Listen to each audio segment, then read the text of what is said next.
Welcome to a thorough and honest explanation of the fourth step of Alcoholics Anonymous, as it's laid out in the Big Book. My name is Joe P., and I have recovered from a seemingly hopeless state of mind and body by the studying, practicing, and teaching of the 12 steps, as they're laid out in this Big Book. I've had a spiritual awakening as the result of these steps, and I'm here today to explain the fourth step. Each step has its importance, and they all are equally important, but the most controversial one, in my experience, has been the fourth step.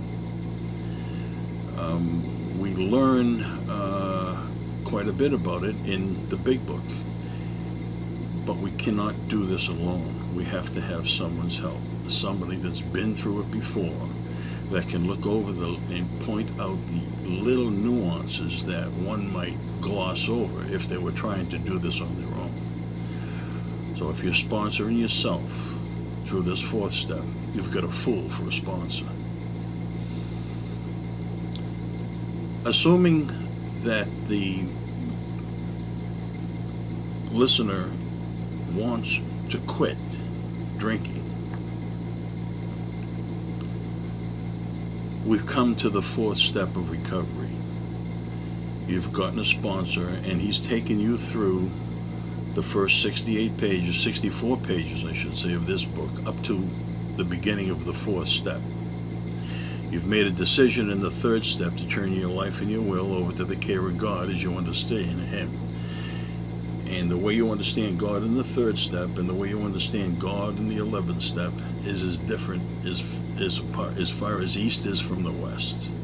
Somewhere along that line, you're going to meet God like you never knew Him before. The most important thing, one of the most important things, is to be convinced that this process works under any and all conditions. As we read at every meeting how it works, we read there that rarely have we seen a person fail who has thoroughly followed our path. We beg of you to be thorough and honest from the very start. Half measures availed us nothing. So, trying to understand what a half measure is, it's pretty tough to do a half measure in steps 1, 2, and 3. Because basically all you've done there is a lot of reading. I mean, there's a ton of information there, all the way up to page 64, including the doctor's opinion and the forward of the first, second, and third, and fourth editions. More about alcoholism, there is a solution, we agnostics, up to how it works. So we've made a decision. Now, we're going to start there. And on the top of page 64 it says, though our decision was a vital and crucial step, it could have little permanent effect unless at once followed by a strenuous effort to face and be rid of the things in ourselves which had been blocking us. Our liquor was but a symptom. We had to get down to causes and conditions. Therefore, we started upon a personal inventory. This was step 4. A business which takes no regular inventory usually goes broke. Taking a commercial inventory is a fact-finding and a fact-facing process. It is an effort to discover the truth about the stock in trade. A business, if they didn't want us to do it like this, they wouldn't have put that example in there. So a business stock in trade, say a grocery store, would be beans, chickens, eggs, groceries, so forth. For our purpose, our stock in trade are people, places, and things. So, as long as we understand that, we can go ahead. It says one object is to discover that's damaged or unsaleable goods, to get rid of them promptly without regret. If the owner of a business is to be successful, he cannot fool himself about values. We did exactly the same thing with our lives. We took stock honestly. That little sentence right there is the key. The key to being able to continue with the rest of this process thoroughly and honestly. Because remember, it says half measures availed us nothing. Not 50%, not 25%, nothing. So why would you want to do a half measure if you're going to get nothing out of it? It's foolish. So, in order for us to take stock honestly and understand that our stock is people, places, and things, we had to list them all. So the first set of instructions is, when you pick up that pen with the black ink and you start writing, saying a third step prayer before you do any work in this program, inviting God in, first thing you're going to start to do is to make a list of everybody you've known in your life. I know that sounds daunting, but believe me, it's not that difficult. We suggest that you start chronologically. Two reasons for that is, most people can remember back up until around kindergarten, and then you progress through first grade, second grade, and so forth and so on. Now, the two advantages of that is, one, when you stop writing, say you're in the third grade, when you go back, you kind of know like where you were, rather than just going all over the place. And the other one is, as we get in a little more detailed work with this process, it's a lot easier to start on a resentment you might have with a boy in the second grade rather than with your ex-wife. So, after we have that list completed, we're going to go back through that list and we're going to look at every name and see if we have a problem with that person. If we have a problem with that person, we put a check mark.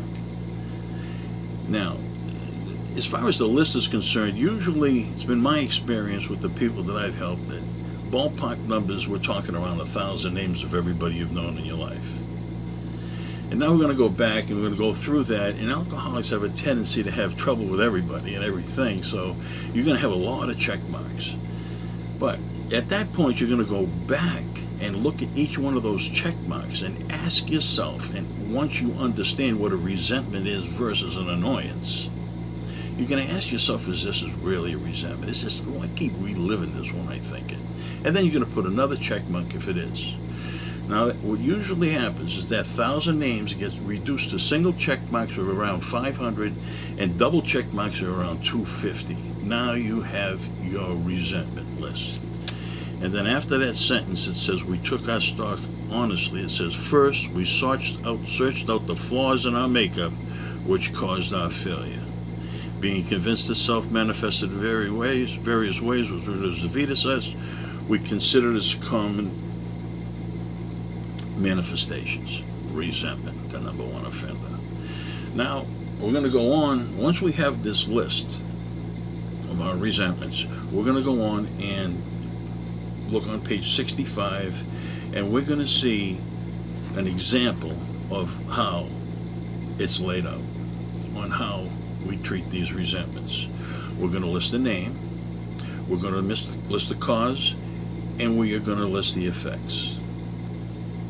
Very clear directions. Your sponsor will verify this with you all the more, because this is an example. It's not exactly how we do it, but it's an example, and you would have looked up the word example already. It's a definition. It's close to, more like, less, but that's not exactly how we do it. Your sponsor will help you with that. So, I'm resentful at Mr. Brown. The cause is attention to my wife. Affects my sex relations. Okay, that's an example. What we have is the name, the cause, and the effects. And the effects, every one of them, is personal relationships, self-esteem, fear bracket, and security. Every one of them. And then it could be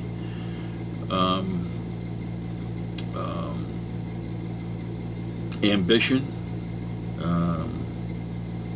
pocketbook, pride. Your sponsor will give you a definite set of words that it's going to affect. Now, after we get all of that done, all of those 250, You're going to go back to the first one again. Your sponsor's going to have to show you how you set your notebook up, because anybody that does this process this way, no matter how anybody's notebook you look up, they all look the same. If your notebook is up like this, you have 3 resentments over here, and you have 3 turnarounds over here. For this first part of the inventory, we're just concerned with the left part of the page, the causes and the effects.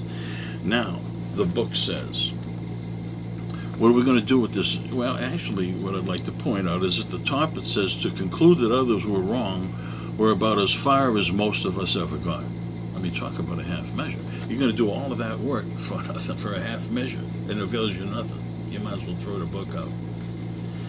But it goes on to explain how deep and powerful these resentments are. And it asks us, what are we going to do with these resentments? We couldn't wish them away any more than we could wish alcohol away. So, down the bottom of that page it says, this was our course.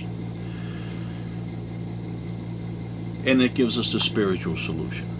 Because as we've learned with all that information up to this page 64, that the solution to all our problems is spiritual. And we've got to learn how to do that. And that's what we do here.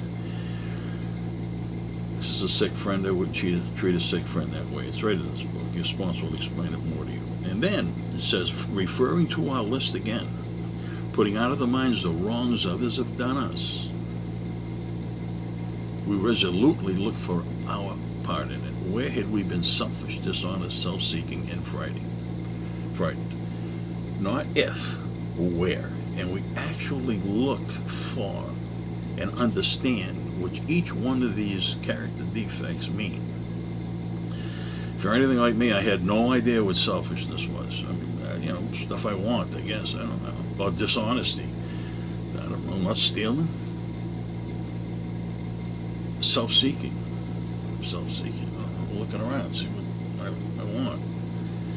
And fear. What do you mean, what am I fearful of? This guy offended me. What was I afraid of? This is the key. This is the best kept secret in AA, where the alcoholic actually looks at himself. Where you're good with playing that blame game, but this is a completely different aspect. Resolutely looked where. Resolutely means firm and determined. This is going to teach us what the buttons were in our personal makeup that people kept pushing that we couldn't really process. Selfishness, chiefly concerned with oneself. Your sponsor will help you with all this. Dishonesty, to proceed without deceit. No intent to deceive. Okay. Your sponsor is going to give you a list of 8 to 10 words. Lie to self, lie to others, outright lie, lie of omission, unusual expectations. He's going to do the same for the self-seeking. What did I do to get what I wanted? Silent scorn, I talked about, and verbal violence, physical violence. He's going to give you, again, 8 to 10 words. And the fear, he's going to give you the exact same thing. Fear is fear of people's opinions, fear of losing what I have, fear of losing what I don't have, fear of abandonment, fear of success. 8 to 10 words. It's got to fit in one of these words. Now, the reason for that is everybody likes to tell it, once they understand the dishonesty, the self-seeking, and the fear, they like to make these little short stories up about what they were, which is fine. I mean, you have to do that so you can understand it. But if that's all we did, all we would have at the end of these 250 resentments is a whole bunch of little short stories that really doesn't make any sense. There's no continuity to it. But by taking that little short story and fitting it into one of these words, you're going to start to see these words come up again and again and again and again. And that way there, you're going to begin to see a pattern, and you're going to understand you. Now, continuing, that's the end of the resentment part of the 4th step, which is that we took a fearless and searching moral inventory of ourselves. We're looking at this from a moral perspective. Now, the next part of the inventory is the fear inventory. Again, kind of controversial, not really all that controversial is the beginning part of this 4th step, the resentment part, but the fear is simple. We're in the business of trust and relying upon God now. And what we're trying to do is understand His power and our weakness, So the list of fears, it says fears, it's a fear-based disease. You know, the fabric of our resistance was shot through it. We already did 2 inventories on fear, the self-esteem fear bracketed inside looking out, and the fears, how we interpreted the resentments that we had in them. The fear inventory says we listed these fears even though we had no resentment in line with them. So you do not go back to those fears and your resentment to get your fears on this list. This is a completely different thing. This is debilitating fears. These are fears that you could never do anything about. You're never going to be able to do anything about. So we can either give energy to the problem or energy to the solution. So let's stick with the solution. We know enough problems. So what it tells us here, that self-reliance failed us. So we already know the problem. It tells us right in here. And what is the solution? The list of the fears is easy. You're going to make a list of all your fears. And, you know, we learned earlier in the 3rd step readings that it said that we're driven. Selfishness and self-centeredness is the root of our problem. Driven by 100 forms of fear, self-delusion, self-seeking, and self-pity. Driven by 100 forms of fear. Driven is a powerful adjective. It's not a casual walk in the park, would you say? So we're going to list these fears. Nate, your sponsor, again, will give you an example, give you a sheet of paper with all his fears on it, or my fears on it, whatever it might be. Fear of crashing your car, fear of getting cancer, fear of your kids getting hurt. You're going to answer yourself, you're going to make this list, and you're going to come up with 70 to 100, 150 fears. And you're going to ask yourself 2 questions. You're going to write it down in black and white. You're going to write out the question. When did the fear first happen? I was fear of my children crashing their car. When did the fear first happen? When they got their license. What should I have done about it? Trust and relied upon God. Fear of getting cancer. What can I do about that? Nothing. Trust and relied upon God. Now you're writing all this down. And for me, I had a major spiritual experience in this part of the inventory. You know, after writing down trust and rely upon God about 40 or 50 times, I said, geez, maybe they're trying to tell me something here, you know. And then it was, wow, you know, I was always kind of like the fix-it guy, you know, and I could never fix anything. I can't fix it now, and I'm never going to be able to fix it. I just might as well let God fix it. And that's what it tells us in here, to the extent, paraphrasing, to the extent that we trust and rely upon God, does He allow us to match calamity with serenity. And calamity's coming through the rest of our lives. Now we want to know how to deal with it, or we don't want to know how to deal with it. Again, we concentrate on the solution rather than the problem. Now that completes your fear inventory. Now the final part of this 4th step is a sex inventory.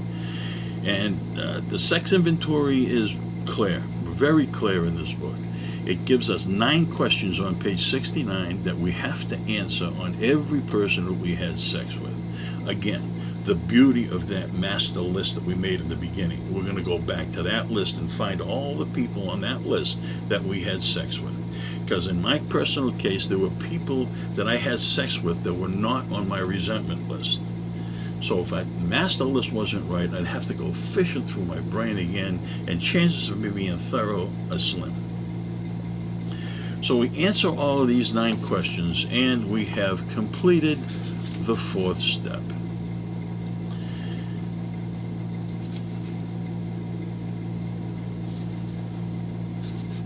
And at the end, it says, if you have already made a decision, 3rd step, and an inventory of your grosser handicaps, you have made a good beginning.